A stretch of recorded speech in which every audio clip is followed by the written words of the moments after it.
Hello everyone, welcome back to the channel future with tarot. ये reading होगी Libra के लिए और इसमें हम मई मंथ का जो फर्स्ट वीक है उसके रिगार्डिंग मैसेजेस देखेंगे। मींस 2 मई से लेकर 8 मई के रिगार्डिंग।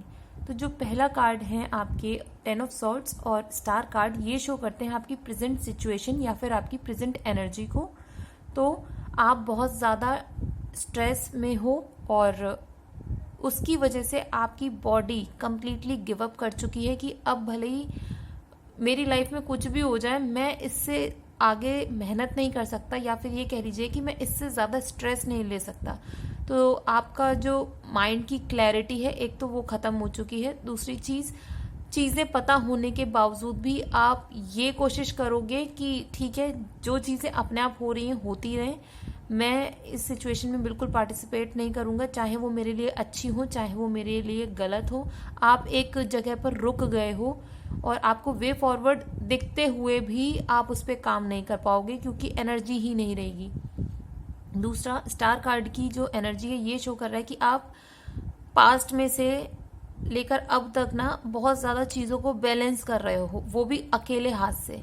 ठीक है, जहाँ पर ऐसा होना चाहिए कि जिन भी लोगों के साथ हो या फिर जिस भी सिचुएशन में जो भी लोग इन्वॉल्व हैं, उनको आपके साथ चीज़ों को मिलके बैलेंस करना था। लेकिन ये चीज़ है कि आप ही हर जगह अपनी एनर्जी प्रोवाइड कर रहे हो, आप ही अपना माइंड यूज़ कर रहे हो, अपनी रिसोर्सेज यूज़ कर रहे हो और चीज़ों को एक स्टेबल वे में रखने की बहुत कोशिश है आपकी। इसकी वजह से ये चीज़ है कि लोग आपकी तरफ अट्रैक्ट ज़रूर होते हैं या फिर आप लाइमलाइट में ज़रूर रहते होंगे, बट स्टिल पूरी एनर्जी आप खर्च कर दे रहे हो चीज़ों को सुधारने में या एनवायरनमेंट को एक पॉजिटिव पीसफुल बनाने में। नेक्स्ट कार्ड है 10 ऑफ कप्स का और 8 ऑफ वॉन्ड्स का। तो ये शो कर रहा है कि आपकी लाइफ की मेजर प्रॉब्लम क्या है। सबसे मेजर प्रॉब्लम ये है कि आपको अपनी लाइफ में कोई मूवमेंट नहीं दिख रहा है, आप स्टक हो चुके हो एक ही जगह पर, या फिर कहीं से आपको कोई कम्युनिकेशन रिसीव होनी थी जिसकी वजह से आपका जो काम है या फिर आपकी जो सिचुएशन है वो इम्प्रूव हो सकती थी, तो वो अभी डिले हो चुकी है, वो भी आपको नहीं मिली है।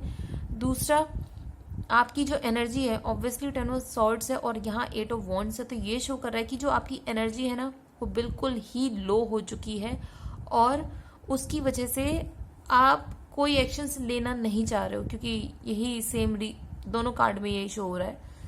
और 10 ऑफ कप्स की अगर हम इसे एज अ प्रॉब्लम देखें तो आपका जो बर्डन है ना वो आपकी फैमिली शेयर नहीं कर रही है। ये भी पॉसिबिलिटी है कि जो प्रॉब्लम्स है आपकी लाइफ की, मीन्स किसी भी सिचुएशन को लेकर हो सकती है कि फाइनेंशियली अगर कोई अर्न कर रहा है तो वो सिर्फ आप होंगे, ठीक है, या फिर जो भी कहते हैं ना कि घर का मुखिया जो उसकी रिस्पॉन्सिबिलिटी होती है वो रोल भी आप ही प्ले कर रहे हो।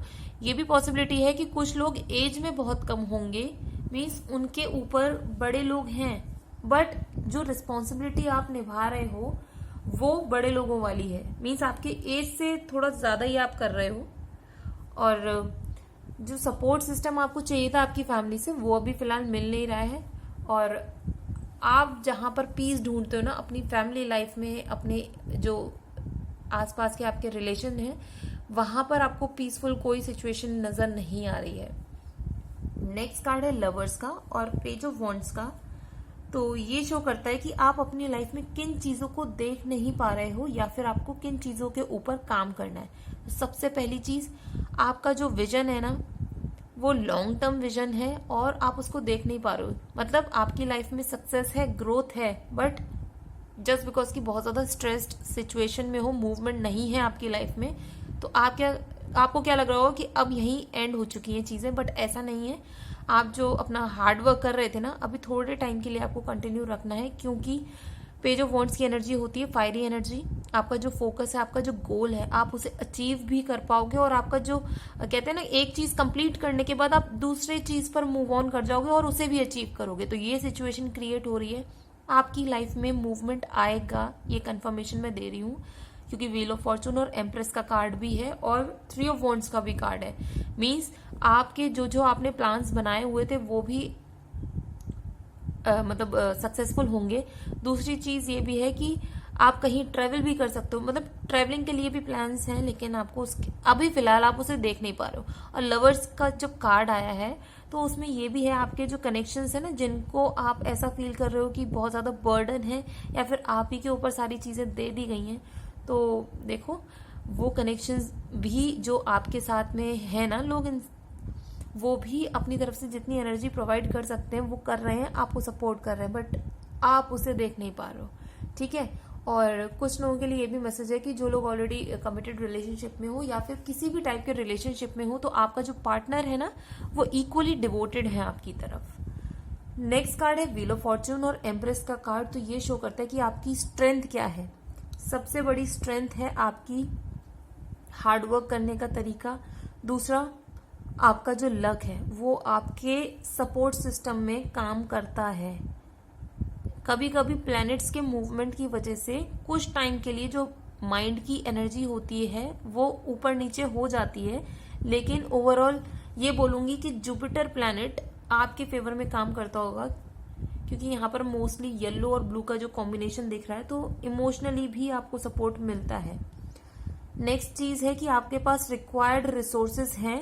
अगर आपको ऐसा फील हो रहा था कि मूवमेंट के लिए और पैसा इन्वेस्ट करना है या फिर और कुछ आपको हेल्प चाहिए, तो वो सारी चीजें आपके आसपास है, बस आप अपनी निगाह उठाकर देखिए, वो रिसोर्सेज आपको मिलेंगी।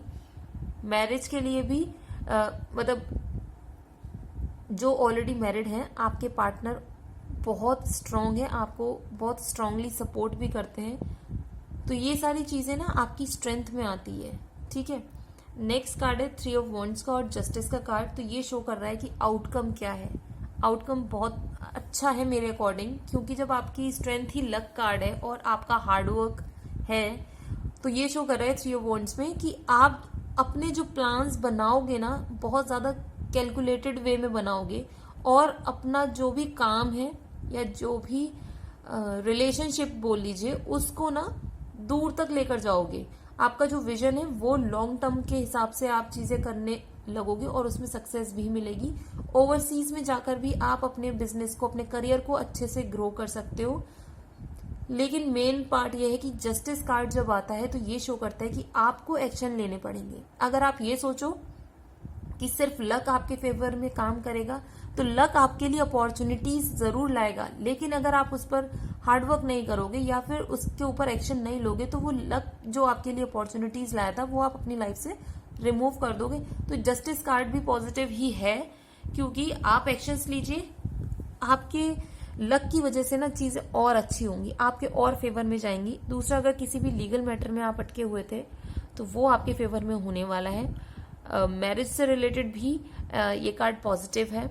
दूसरा, किसी भी सिचुएशन में जहां पर आपको ऐसा फील हुआ था कि आप जो भी मतलब आपने इनपुट या फिर अपनी एनर्जी प्रोवाइड करी थी किसी सिचुएशन में और उसका रिजल्ट नहीं मिला था ना, तो फर्स्ट वीक के एंड में आते आते चीजें आपके फेवर में टर्न हो जाएंगी। जो स्ट्रेस था वो रिमूव हो जाएगा, क्योंकि आप देख सकते हो कि पहला जो कार्ड है 10 ऑफ सॉर्ड्स, उसमें एक इंसान लेटा हुआ है और उसके ऊपर सॉर्ड्स लगी हुई हैं बैक में। ठीक है।